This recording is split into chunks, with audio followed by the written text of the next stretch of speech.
presentación del ministro de Educación Superior, de la ministra de Educación Superior, estuvo el profesor Luis Reynolds, quien dijo en su intervención y en su rueda de prensa cosas como estas. Bueno, estamos asistiendo a una invitación amable de la Universidad Católica Andrés Bello, de un foro sobre la Universidad Venezolana del siglo XXI. Ese es un tema que nos interesa porque, como planteó el comandante presidente cuando vetó la ley de educación universitaria, nosotros estamos haciendo un debate en todo el país sobre la transformación universitaria. Y ese es el eje de nuestra política, y en ese sentido, si cualquier institución del país nos invita a debatir sobre la universidad necesaria, vamos a hacerlo. Y por eso estamos aquí, porque nos parece que estos escenarios son los escenarios donde debe debatirse la situación de la educación venezolana. Creemos que es importante compartir con diferentes personas que tienen diferentes opciones sobre la política, sobre la universidad venezolana, temas que evidentemente nos obligan a todos, porque todos somos universitarios. ¿Cómo es la universidad del siglo XXI? Y también para preguntarle cómo avanzan las discusiones sobre la nueva ley de educación. Recordemos, la educación universitaria, recordemos que el presidente la devolvió en enero y se abría una serie de reuniones para elaborar el nuevo instrumento. ¿Qué pasa? Bueno, estamos en ese proceso.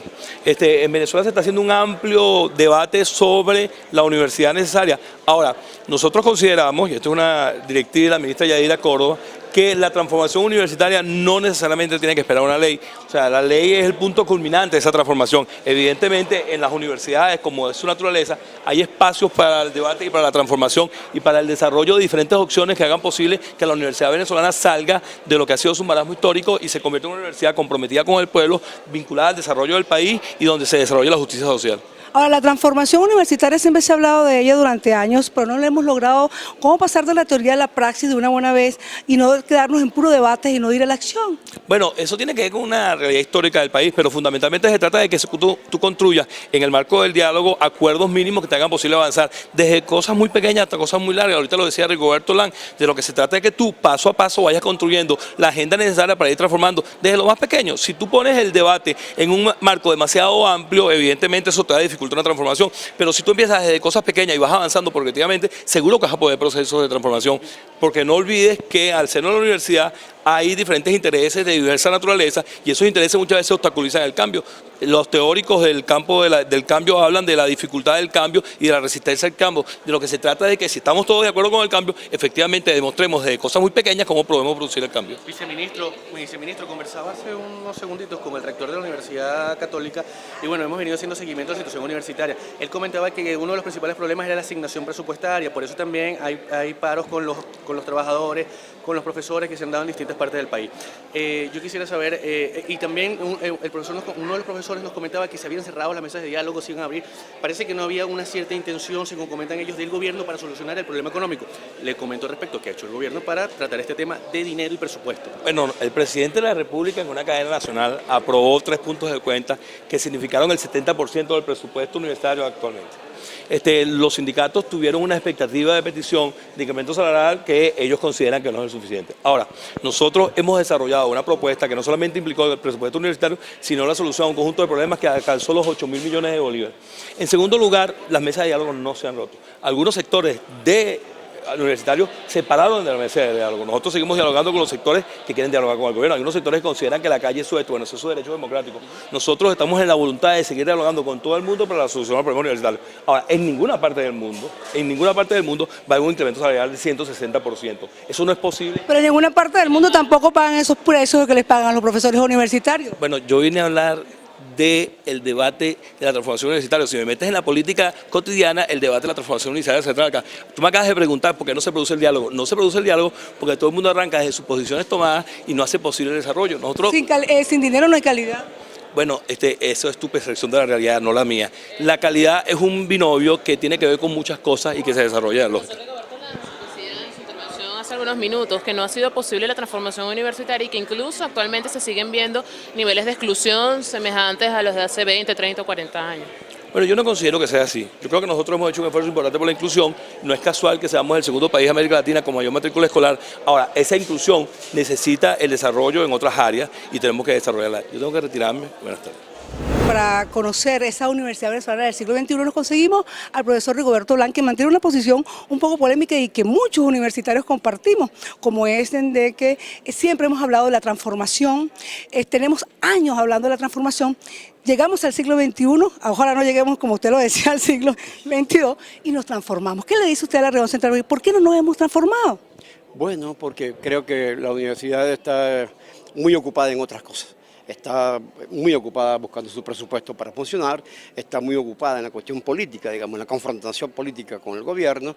En fin, ahí tiene como otras ocupaciones y la cuestión propiamente universitaria termina siendo desplazada y termina siendo reproducida, digamos, sin mayores consecuencias. Pero es una cosa que no puede continuar. No podemos, digamos, bajo ningún pretexto, permanecer en el tiempo, permanecer reproduciendo lo que tenemos, porque eso justamente es lo que es el marasmo, inevitablemente es un poco la decadencia de los modelos universitarios y obviamente llegará el día en que seamos enteramente prescindibles. Y ser prescindible significa que podemos cerrar eso y no pasa nada. La universidad se puede convertir en una institución prescindible. Es decir, que es urgente que los universitarios, sobre todo de las universidades nacionales, autónomas, que son las que tienen más responsabilidad, pues tomemos en serio la agenda de la propia transformación. O sea, que no hace falta que alguien venga a transformarnos, no hace falta que alguien dictamine qué debemos hacer o no, sino que la propia comunidad se tome en serio esta consigna, esta propuesta que todo rector cuando está en elecciones, ¿verdad? La promete, todo decano que se respete, también la promete, en fin, y ocurre que los años siguientes no pasa nada. Ahora, hay una tesis que dice que la primera autonomía que hay que buscar no es la externa, sino la autonomía interna para poder producir esos saberes, y hay otra teoría que dice que la casa que vence la sombra está en tiniebla. ¿Qué piensa usted al respecto? Bueno, sí, es parte de lo mismo. Digamos, hace mucho tiempo que la universidad en el mundo, digo, pues entró en problemas, ya no es la vanguardia de los cambios de la sociedad, ya no es el lugar donde se piensa qué es lo que hay que hacer para ella y el conjunto de la sociedad, sino que al contrario fue languideciendo, y hoy ni siquiera se piensa a sí mismo, no se mira en el espejo de la propia universidad. Entonces el mundo va por un lado a una velocidad enorme y la universidad se regodea en sus pequeñas miserias. Entonces esta cosa terrible de una universidad que está a la retaguardia en el pensamiento y en la acción, dije bien, en la retaguardia, no es vanguardia de nada. No está en la punta de nada, no es, digamos, umbral de ninguna cosa, ni el pensamiento, ni el conocimiento, ni de la agenda de debate público. Entonces, ¿qué cosa puede esperarse de ella? Bueno, simplemente la inercia de que unos chicos entran, se sientan en un pupitre durante 5 años, le dan un título y sale a la calle. Es una cosa cada vez más deplorable. Eso no tiene posibilidad de competir con otro nivel de universidad, con otro nivel de agencia que da títulos también, con la universidad corporativa, con centros de excelencia, con centros de creación de conocimiento. En pocas palabras, nuestra universidad, así como está, no tiene más remedio que languidecer y llegará un momento que se hace enteramente prescindible. Ahora, profesor, sabemos los problemas, sabemos qué pasa.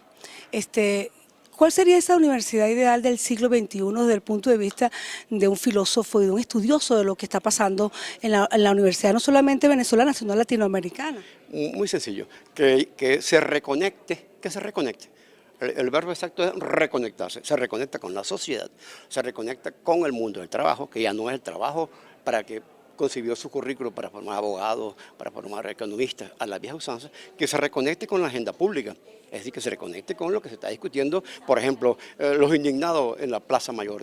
¿Qué tiene que decir la universidad respecto a eso?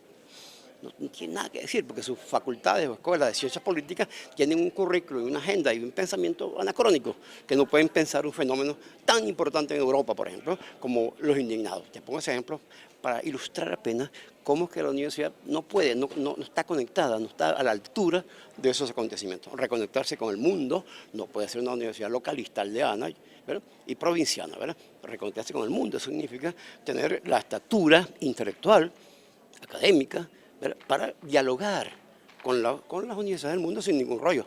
No como universidad tercermundista, dependiente, subordinada, etc. Entonces, me parece que esas reconexiones, o sea, reatrapar lo que está perdido.